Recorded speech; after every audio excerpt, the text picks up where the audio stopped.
Dans ce discours, il est souligné que les personnes qui font partie du mouvement de conscientisation au Québec constatent que quelque chose se passe et que cela progresse plus rapidement que prévu.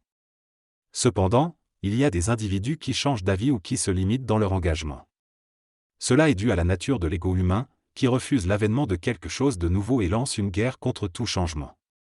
Cela peut entraîner des problèmes de santé mentale, des comportements violents, voire une volonté de retourner à la mort plutôt que d'accepter le nouveau. Les médias, en tant que vecteurs d'information, peuvent devenir les relais de ces forces rétrogrades et attaquer ceux qui sont prêts à évoluer. De plus, il est souligné qu'il y a une jalousie planétaire qui empêche certains individus d'accepter l'évolution et que ceux qui sont trop émotifs ou spirituels sont exclus du processus. Finalement, ceux qui ne parviennent pas à évoluer sont considérés comme ennemis par ceux qui le font, et les individus les plus lents peuvent être attrapés dans ce processus. Toutefois, l'orateur encourage à ne pas se précipiter, car si tout le monde court vite, personne ne pourra rattraper personne. Il se passe actuellement une prise de conscience mondiale. Le monde astral réalise que ses actions passées aboutissent maintenant. Il y a une complexité dans le fait que l'astral peut à la fois s'impliquer et ne pas s'impliquer dans ses affaires. Certains humains sont manipulés par l'astral pour s'opposer à ceux qui progressent, tandis que d'autres sont directement approchés ou récupérés par l'astral. Cependant, il y a une différence dans la façon dont les individus progressent dans leur conscience. Il y a une bonne et une mauvaise façon d'avancer. Nous sommes dans un immense train avec 103 wagons, qui se dirigent vers un pont. Ceux qui traverseront le pont avec le train auront une chance de survivre, tandis que ceux qui restent dans le train lorsque le pont s'effondrera seront perdus. Il ne suffit donc pas d'être simplement dans le train, il faut avancer à l'intérieur. Les personnes qui progressent dans le train seront parmi les premiers à traverser le pont. Cependant, de nombreuses personnes sont complètement passives et se trouvent dispersées dans les 103 wagons. Il est essentiel que les individus avancent dans le train pour atteindre les wagons de tête. Les portes ne sont pas verrouillées, mais les individus doivent les ouvrir et les traverser. Il est vrai qu'entre les wagons, on peut voir le paysage et les attaches des wagons peuvent sembler solides. Certains peuvent prendre leur temps pour embarquer, mais tout le monde a sa place en avant, bien qu'il soit dispersé à travers le train. Cependant, il y a plusieurs problèmes qui se sont manifestés au fil du temps. Dans l'ère ancienne, les problèmes majeurs d'évolution étaient les conflits et la haine entre les individus. Dans l'ère de transition actuelle, un nouveau problème émerge où les personnes s'aiment mutuellement mais ne sont pas capables d'être transparentes entre elles, ce qui entraîne de la frustration et un retour à la jalousie et à la haine au nom de l'amour. Dans cette synthèse, l'auteur exprime sa vision selon laquelle les humains sont capables d'aimer, mais ils ne savent pas comment s'y prendre. Il affirme que l'humanité doit innover dans sa façon d'aimer et se centrer sur elle-même. Il critique les psychologues en les qualifiant d'inutiles et insiste sur l'importance du respect de soi-même pour pouvoir respecter les autres. Il annonce également la nécessité pour les individus de s'adapter à de nouvelles choses afin de passer à une vitesse supérieure.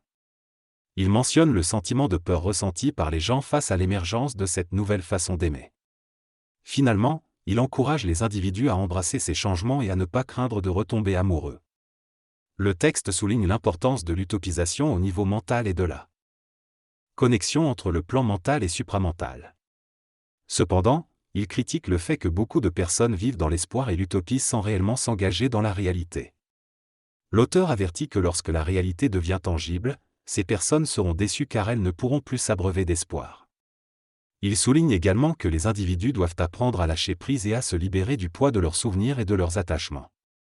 L'auteur note également que les humains ont tendance à détester les autres plutôt que de prendre conscience de leurs propres erreurs et de leurs responsabilités. Il encourage les individus à se remettre en question et à s'aimer eux-mêmes afin de pouvoir évoluer. Il critique également l'attitude de l'humanité qui préfère jouer à des jeux vidéo plutôt que de se confronter à la réalité et de faire des changements. En conclusion, il insiste sur l'importance de se remettre en question et de prendre des mesures pour évoluer. L'auteur s'adresse à son interlocuteur et discute de différentes façons de voyager, notamment en marchant ou en prenant un véhicule pour se rendre à Québec. Il affirme qu'il y a un problème avec les individus qui ne respectent pas leur intelligence et nuisent ainsi à l'évolution de l'intelligence globale. Il mentionne que le suicide n'est pas une solution car l'âme sera réincarnée sur Terre. Il parle aussi d'une intervention supramentale dans la conscience humaine et prédit des contacts extraterrestres à venir. Il explique que les individus ne pourront pas entrer en contact avec cette intelligence tant qu'ils seront entourés de personnes qui ne sont pas capables de la supporter. Pour pouvoir accéder à cette intelligence, il faut mettre de l'ordre dans sa vie et se respecter soi-même.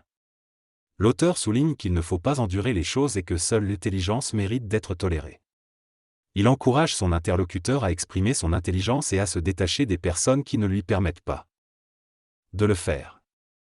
Il met en garde contre le fait de le prendre au sérieux dans son intolérance, car cela pourrait empêcher la personne de le suivre. Il est important que les individus comprennent que l'intelligence n'est pas héritée, mais plutôt que l'ego et le corps physique influencent la vie d'une personne. Il est nécessaire de prendre soin de sa santé, de son corps et de nourrir son esprit. Les relations basées sur le respect mutuel sont essentielles. Les individus doivent être capables de faire face à l'ego et à l'influence astrale. Être un être nouveau signifie être conscient de soi et de son évolution, même dans les situations quotidiennes comme le travail. Le contact physique non consensuel avec une personne en développement spirituel peut causer des conséquences négatives pour l'agresseur. L'amour intelligent peut être partagé entre les êtres humains qui sont ouverts à cela, mais cela peut entraîner des conflits avec ceux qui ne le comprennent pas. Il est important de rester fidèle à soi-même, même si cela signifie être en opposition avec les normes sociales, et de se méfier des dangers auxquels certaines personnes se sont exposées dans l'histoire en prônant des valeurs positives. Ce texte aborde différents sujets tels que Saddam Hussein, Adolf Hitler et Richard Glenn, en les comparant et en les associant à des personnes effrayantes. L'auteur fait référence à la notion de conscientisation et affirme que ceux qui sont conscients sont protégés. Il évoque également le commencement d'un décollage vers une nouvelle réalité et la nécessité pour les individus de s'aligner sur cette évolution. L'auteur souligne la difficulté pour certaines personnes de supporter leur conscience et affirme qu'elles changeront lorsqu'elles découvriront qu'elles ne sont pas seules à ressentir cela. Il conclut en mentionnant des changements importants et en évoquant la manipulation mentale collective. Selon le texte, l'être humain doit être capable de faire face aux difficultés du monde astral sans se laisser décourager. Il doit être en mesure de distinguer entre son intuition astrale colorée et son intuition supramentale pure. L'auteur souligne également que de nombreux individus connectés à la conscience sont encore dominés par l'ego compétitif et cherchent à se comparer aux autres. Les personnes avancées sur le plan de la conscience doivent être encouragées et soutenues plutôt que critiquées. Il est également question de la nécessité pour chacun de trouver sa propre voie au lieu de chercher à imiter les autres. L'auteur affirme que l'humanité sera confrontée à de nouveaux êtres et que cela pourrait poser des défis et remettre en question les croyances et les relations. Finalement, il est suggéré que l'être humain nouveau agit selon sa propre intuition et invite les autres à le suivre sans toujours avoir à se justifier. L'être nouveau va envoyer promener ceux qui cherchent des explications, car c'est l'heure de l'initiation. Il est inévitable de faire face à des problématiques non résolues chez les personnes que l'on aime.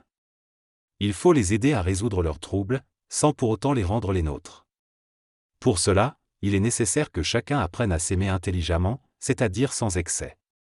Il y a un grand bouleversement au niveau des structures astrales entourant la planète, et cela implique des changements importants. Certains personnages prétendent avoir des rencontres avec moi dans leurs rêves, mais c'est une illusion de vouloir me garder comme maître.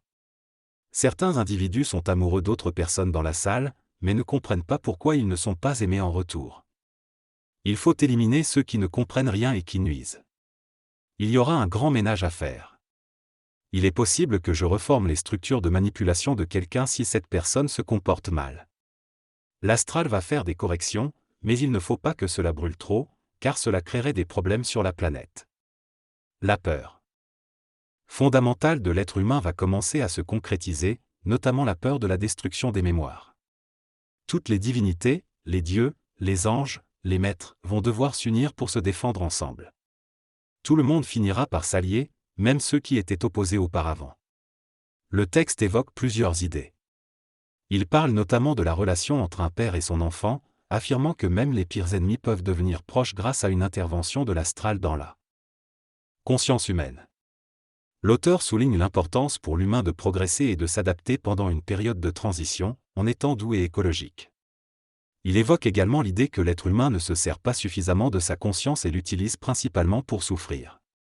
Il mentionne la nécessité d'aider les individus à se désintoxiquer du monde astral et à prendre en main leur propre vie. L'auteur critique le comportement de certains qui se complaisent dans l'idée d'être manipulé et qui se sous-estime. Il encourage les individus à cesser de jouer le rôle de l'animal humain et à appliquer ce qu'ils savent avec confiance, malgré leurs doutes. Le texte parle de l'importance pour l'humain de s'allier et de se protéger contre les forces astrales nuisibles. L'auteur met en garde contre les manipulations astrales et encourage les personnes à être conscientes des phénomènes barométriques. Il souligne également qu'écouter son intuition permet d'avancer plus facilement et rapidement. L'auteur critique les personnes qui se posent trop de questions et encourage l'action plutôt que la passivité.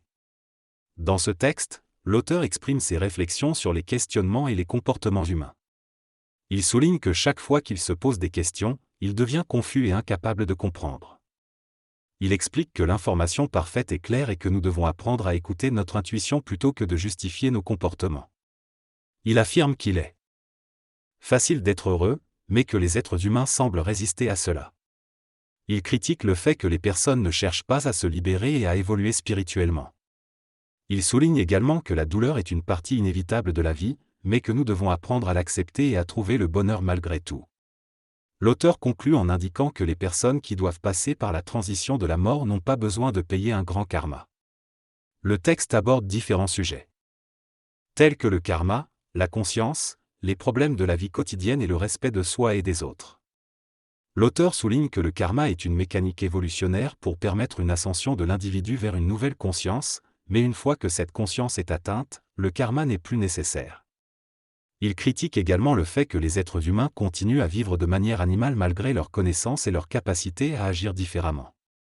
L'auteur mentionne également l'importance du respect de soi et des autres, en précisant que le respect pour autrui ne doit pas empiéter sur le respect de soi-même. Lorsque quelqu'un va mal à côté de vous, vous pouvez changer vous-même pour qu'il ne puisse plus aller mal. Cela ne signifie pas qu'il ira mieux, mais simplement qu'il ne pourra plus aller mal en votre présence. Cependant, il est important de ne pas vous laisser influencer par quelqu'un qui vous draine constamment. En changeant vous-même, cette personne ne pourra plus vous influencer de cette manière. Cela peut sembler difficile, mais il est aussi possible de provoquer un changement chez les autres. Actuellement, il se produit des événements au niveau des forces supérieures, de nouveaux contacts s'établissent et une percée majeure se produit. Si vous avez des questions sur ce sujet ou sur n'importe quel autre sujet, n'hésitez pas à les poser.